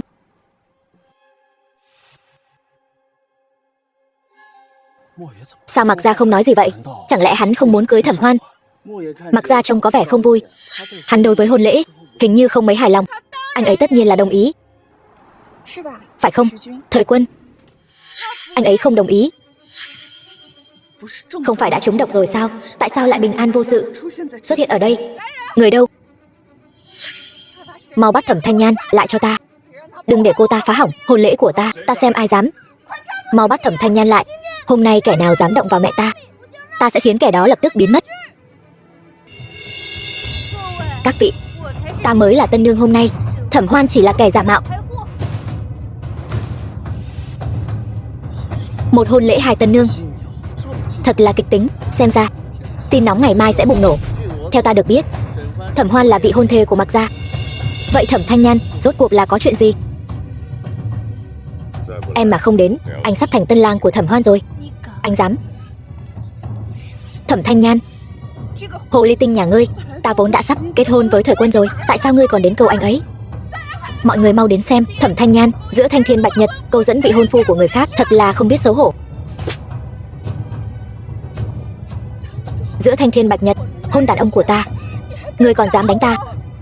Đàn ông của ngươi, ngươi có muốn hỏi anh ấy xem anh ấy có thừa nhận ngươi là đàn bà của anh ấy không? Người đàn bà này là ai vậy? Sao mà kiêu ngạo thế? Tuy nhiên, xem ra Mạc gia hình như rất thích cô ta. Người xem, cô ta còn dựa vào lòng Mạc gia kia. Mạc gia cũng không đẩy ra. Nếu Mạc gia thích Thẩm Thanh Nhan, vậy tại sao hắn lại cầu hôn Thẩm Hoan? Đây chẳng phải là đang sỉ nhục Thẩm Hoan sao? Thưa các vị, người ta muốn cưới vốn dĩ là Thẩm Thanh Nhan. Hôm nay ta đính hôn với Thẩm Hoan là vì cô ta hạ độc Thẩm Thanh Nhan, ép ta cưới cô ta mới chịu giao ra thuốc giải. Còn có chuyện này nữa sao? Không chỉ vậy, cô ta còn bắt cóc con của ta để uy hiếp Thời Quân. Đúng vậy, dì ghẻ suýt chút nữa đã lấy mạng chúng con. Cái gì? Ta nói Thời Quân, sao tự nhiên lại muốn cưới Thẩm Hoan? Thì ra là vậy. Thẩm Hoan, người thật là quá độc ác. Thẩm Hoan ngay cả chồng sắp cưới của người khác cũng dám cướp, còn vu oan giá họa người khác, thật là xấu xa. Loại người xuất thân hèn kém này chỉ giỏi làm mấy trò bị ổi. Mau đuổi Thẩm Hoan ra ngoài, không xứng đáng gả cho Mạc gia. Các người đừng nghe cô ta nói bậy, nói tôi hạ độc cô ta, còn bắt cóc con của cô ta. Nhưng rõ ràng họ vẫn ổn, đứng ở đây chính là cô ta lừa dối tình cảm của mọi người. Thẩm Thanh Nhan, nếu cô đã trúng độc, tình trạng không nên tốt như vậy chứ. Cô không phải đang nói dối chứ? Các người có ngốc quá không vậy? Mạc gia đã nói rõ ràng, các người còn dám nghi ngờ? Thẩm Hoan, cô tính toán đủ đường. Không ngờ tôi có một đứa con là thần y tuyệt thế. Cha, các con. Thời Quân, tôi đã đưa các con đến cho anh rồi. Anh tìm thấy các con ở đâu? Thẩm Hoan không phải hạ độc họ, giấu họ đi sao? Cha, độc của Thẩm Hoan không có tác dụng với con và Tứ Bảo. Sau khi chúng con tỉnh lại, liền gọi điện cho sư phụ, nhờ ông ấy đến đón chúng con. Thảo nào khi Tả Lương ở công ty mình đột nhiên chạy đi, cũng không biết Thẩm Thanh Nhan khi nào tỉnh lại. Cha, con có thể giải độc cho mẹ. Thật sao? Mẹ tỉnh rồi. Thanh Nhan, em làm sao vậy? Sao toàn thân em đều đau? Thẩm Hoan đã hạ độc em, là Tứ Bảo cứu em. Thẩm Hoan hạ độc em, cà phê đó chắc chắn là cô ta đưa. Thật đáng ghét mẹ. Thẩm Hoan còn lợi dụng mạng sống của mẹ đe dọa cha cưới cô ta. Nhị Bảo, sao con biết? Trước đây không phải đã nói rồi sao? Chúng con đã gắn máy ghi âm vô hình trong đôi giày của Thẩm Hoan. Các bảo bối, các con thật tuyệt vời. Mẹ sắp trở thành fan của các con rồi. Đúng rồi, mặc dù độc của em đã được giải, nhưng anh vẫn phải đính hôn với Thẩm Hoan. Tại sao? Anh không muốn dính dáng đến người phụ nữ đó chút nào. Bây giờ anh chỉ muốn kết hôn với em. Vào ngày đính hôn, nhiều người trong giới thượng lưu sẽ đến. Đây là cơ hội tốt nhất để vạch trần Thẩm Hoan. Điều này anh hiểu, nhưng chúng ta nhất định phải dùng cách này sao? Em biết anh không muốn, nhưng đây là cách nhanh nhất. Được rồi, theo ý em vậy. Ngoan quá. Tôi vẫn còn ở đây. Hai người có thể chú ý một chút không? Ai thèm quan tâm đến cậu chứ? Thẩm Hoan, những ngày tháng tốt đẹp của cô đã kết thúc rồi. Thẩm Hoan vì để cưới Mạc gia, thật là không từ thủ đoạn nào. Người phụ nữ đáng sợ, thật là đê tiện vô sỉ, độc ác đến cực điểm. Sao lại có thể? Tôi rõ ràng làm rất hoàn hảo, tại sao vẫn thất bại? Thẩm Hoan, cảnh sát sẽ tới ngay. Ngươi có thể vào tù với cha mẹ ngươi rồi. Thời Quân, lúc trước em cứu anh là anh hứa sẽ cưới em, cho nên bây giờ anh nuốt lời, em mới làm ra chuyện sai trái như vậy. Người cứu lão đại căn bản không phải ngươi, mà là Thẩm Thanh Nhan. Lão đại, anh bảo tôi điều tra chuyện mấy năm trước. Chuyện anh được cứu đã điều tra ra rồi. Đây là cảnh tượng đêm đó ta và Thẩm Thanh Nhan gặp nhau. Thì ra, người đàn ông đêm đó thật sự là anh ấy. Lâm Quy, sao cậu có những bức ảnh này? Năm đó anh mất tích ở núi Xích Tinh. Chúng tôi dùng máy bay không người lái tìm anh, chụp được rất nhiều ảnh. Hôm qua ta về nhà lục lại, quả nhiên tìm thấy ảnh của anh và Thẩm Thanh Nhan tiểu thư. Vậy Thẩm Thanh Nhan thật sự là người mà ta muốn tìm. Đứa bé cũng là của ta. Đúng vậy, lão đại, đúng rồi. Còn chuyện Lý Hướng Vân lái xe tông ta và lấy đi kết quả giám định ADN cũng là do Thẩm Hoan sai khiến.